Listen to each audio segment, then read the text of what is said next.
Ayan, pumasok na po tayo dito sa may Almario. Dito po tayo mag-clearing. Gawa ng paulit-ulit na po yung mga vendors dito na bumabalik. Marami pong nagre-reklamo.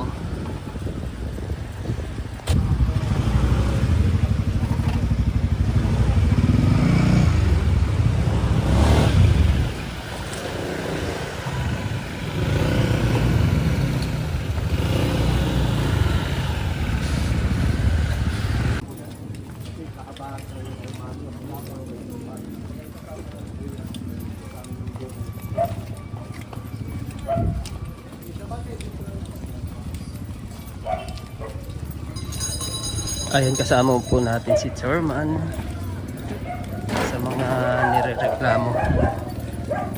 Kaya kasama po siyang pupunta.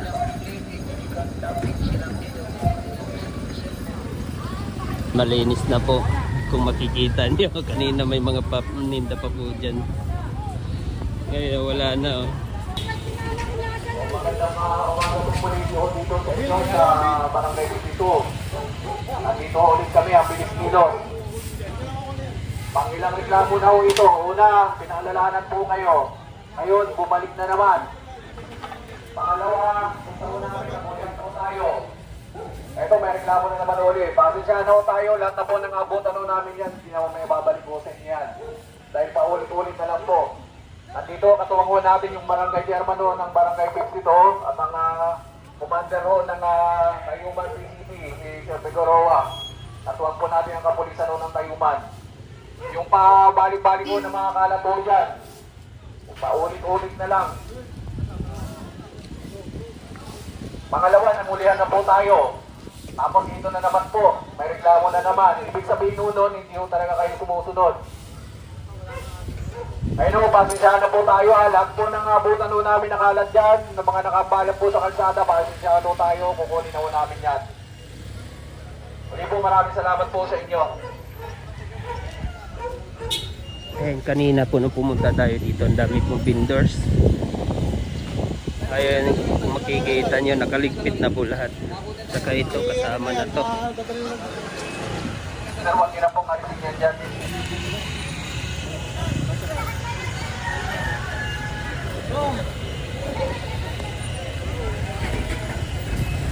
Lahat po ng mga nahuli, naabutan, hindi na po pinapabuhat.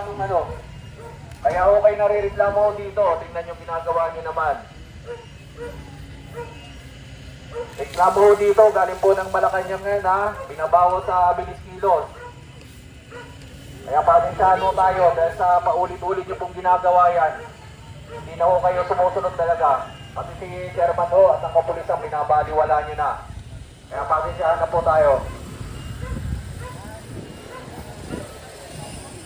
Sama po sidecar na huli. Lahat po ng nakikita nyo dyan, tatanggalin po yan. Sasama po lahat, ikakarga. Ito, nakipagtalo pa kay Chairman tong isa. Payagan namin. Balik na hindi. Ilang balik namin dito na paalala. Pwede paalala. Malakan lang na. Hindi na gano. Malakan lang na ho.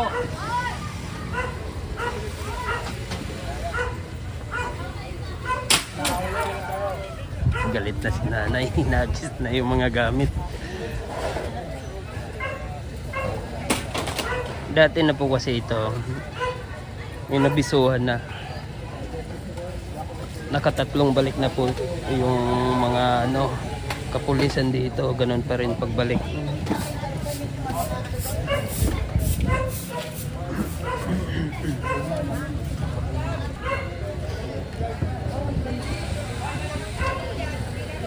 Itong karito kung naalala nyo nakaraan, naisama na po ito. Naikarga na po ito sa truck. Ngayon nandito na naman po ulit. Talagang hindi po nakikinig. Bawal magtapon ng basura. Dami namang rito. Tambay ng mga ganito. Ayan, isa na po ito na nirereklamo.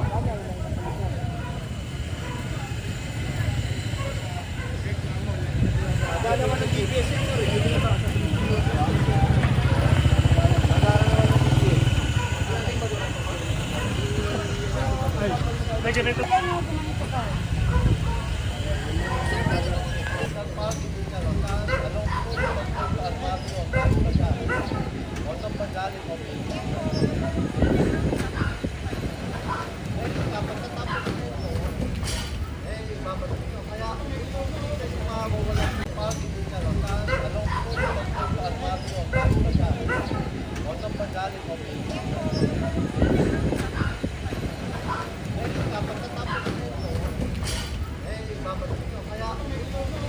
Ayan,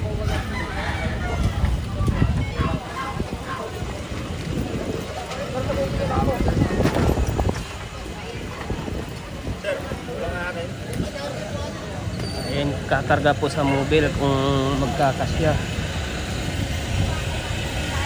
Kung tutusin, may sidecar Kulang po pa. dito ha. Hindi na po kami nagkulang po sa inyo. Bagkos na sumusawayo talaga kayo. O kailangan na ho natin talaga ipatupad yung batas. Dati pa naman. Una ho, para maging patas po tayo, inabisuhan ho kayo dito nung umpisa pa lang. Pangalawang reklamo, nagulihan na ho tayo. Ito, may pangatlo na naman. Kailan ho ba kayo titigil? Pag ginawa po baliwala ng gobyerno, nililinis na ho natin. Sana ho makisama naman po kayo. Nag-clearing din naman pala si Chairman ho dito. Bakit hindi nyo po iniintindi? At ang kapulisan ho, iniimputan ho kayo dito. Ngunit ganun pa rin. Ayaw nyo pa rin talaga sumunod. Kaya pasensyahan na lang po tayo, ha? Kung ano ho ang makuha ho namin dyan, hindi na po may babalik po sa inyo yan.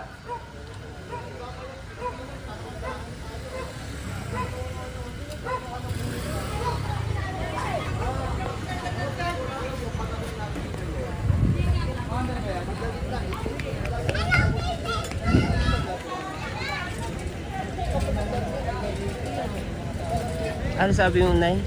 Bumabalik. Yun pala, hindi taga rito. Anong masasabi niyo, Nay, sa pagki-clearing? Sa akin. Oo. Okay naman po sa inyo. Oo naman kasi siyempre, may abiryan sunog, may ano. Kaya nga po, yun pong iniiwasan dyan. Oo.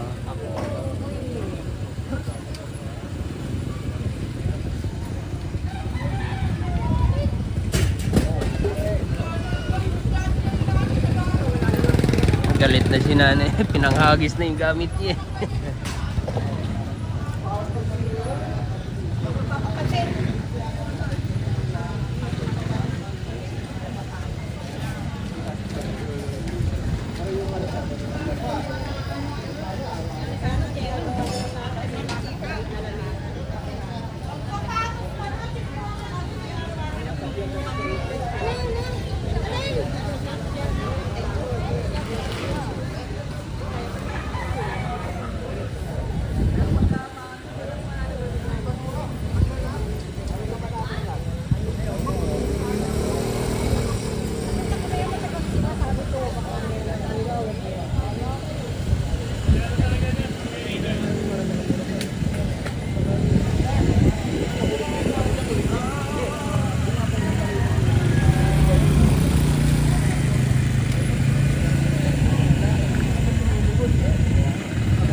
Yung mga nakahambalang baho dyan sa gitna ng kalsada.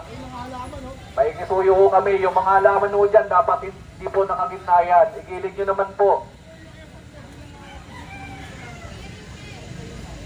May iba ho kasi sa inyo, sumasama ng loob at lagi ho sila nag-clearing. Pero dapat ho, sa umpisa pa lang, wala pong samaan ng loob. Trabaho lang po ito. Ha? Para din naman po sa inyo yan.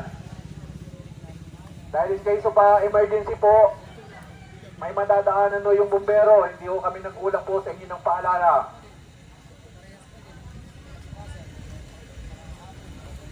Kaya may isuyo naman ho kami sa inyo. Sana hindi ho paulit-ulit.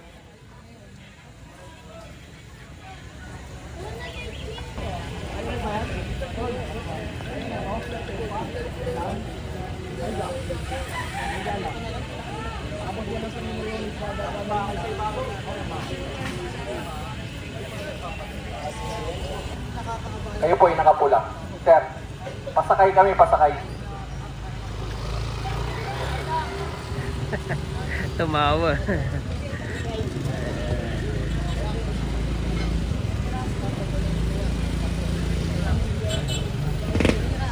Zone 4, District 1, Manila.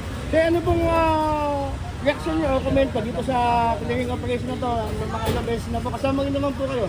ng task force sa GIF at Presinto Center. Opo, una sa lahat, siyempre nalulungkot tayo kapag kailangan pang umabot sa reklamo sa 888 o Malacanang yung patungkol sa obstruction. Pero in our part, maging ang ating mga kapulisan at SMART ay patuloy na nagsasagawa ng mga occasional clearing operation. Kaya lamang, sadyang itong ating mga residente, lagi nilang katwiran, hanap buhay, pinagbibigyan mo naman kung minsan, kaya lang, masyado naman pasabay dahil sinasakop na yung buong kalye. But anyway, patuloy na i-effort natin na mapaluwag, malinis ang Barangay 52 bilang direktiba na rin ng ating buting Mayor Isko Moreno. Patuloy natin gagampanan yung ating tungkulin na isagawa yung pagpapaluwag, pagpapalinis ng ating pong Barangay 52. Kahit na rain or shine, tuloy ang clearing nyo. Opo, Baka may pakiusap po kayo sa ating mga kababayan dito, sa inyong mga constituents. Opo, ako lang po yung nakikiusap sa ating mga constituent. Lagi ko sinasabi, trabaho lang, walang personalan. Tama. Sapagkat kami naman, sa pamahalaang nasyonal at lokal, ang nais lang lamang namin ay magkaroon ng maayos na daanan ng mga tao, kung yan ay daanan o pedestrian or sidewalk, kasi naman yan naman para naman talaga sa tao, especially in case of emergency. Kaya sana maunawaan nila na ang effort ng clearing operation ay para din naman sa ikabubuti ng lahat ng mamamayan, hindi lamang sa barangay ko, kundi sa lahat ng taga Maynila, mga batang Maynila. Kasi dito naman sa Manila, hindi naman pinagbabawalan maghanap buhay. Ika nga, maayos na, iayos lang at walang maabala. Tama po, oo, si Yorme, very supportive yan sa mga tindera na unawa dahil katulad ni Yorme, dati din akong sidecar boy. Nagsimula tayo, kaya alam natin ang unawaan natin, but kailangan ilagay sa tamang lugar na kung saan hindi na tayo nakaka-permission at nakasasagabal sa daloy ng trapiko. Sir, maraming salamat po. Opo, wala pong anuman. Buhay po kayo. Thank you po. Opo.